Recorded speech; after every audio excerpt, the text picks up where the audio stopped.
Yeah. Maybe. Yeah, but and they had gas lighting quite early as well. Today we're at Susannah Place Museum, and I'm here with the curator for this museum, Anna Cossu. Hi Anna. Hello. But what's really special about Anna's work in this museum is this, not only is she the curator, but Anna lived here for 11 years. Wow. So it fascinates me, Anna, how can you work, particularly in the kitchen, me being, the cook, how can you work in a space like this on a day-to-day basis as your home?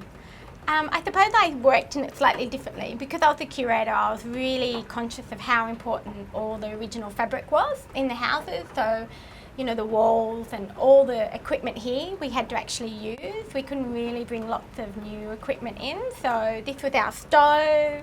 Because that's one of the characteristics of this particular series of houses. They're not restored, are they? They're sort of left with that patina of time.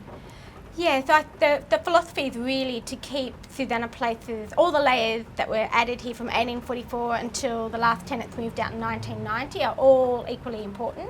And so as you can imagine, when you live in a house, you actually add your own layers and nails. You might hang something up on the wall and you see a shadow mark around it. So that was how these houses are sort of trying to preserve all of those layers intact.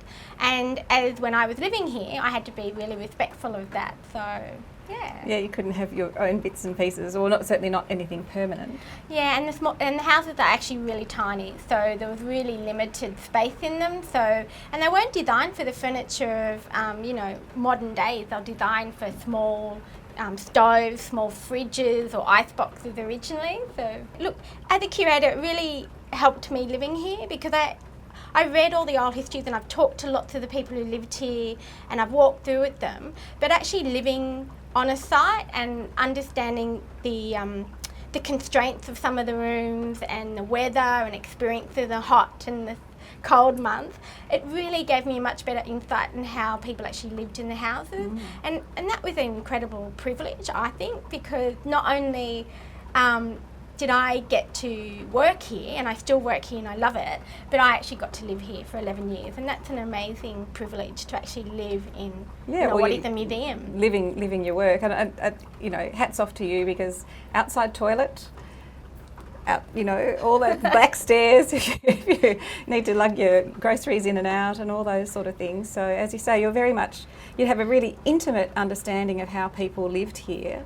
Over those many generations, there have been hundreds of people how many people have lived in this place? There was around about 100 different families who moved through the houses over 150 years, and some of them stayed for a really short amount of time before moving on, and others, like the Marshall family who lived here until 1990, they were here for nearly 28 years, which is a huge amount of time. And so they, Ellen still refers to this house as her home, and so I really did feel like a caretaker, and that was my role. I felt like I was caretaking the houses, but also caretaking all those memories that were lived in these houses.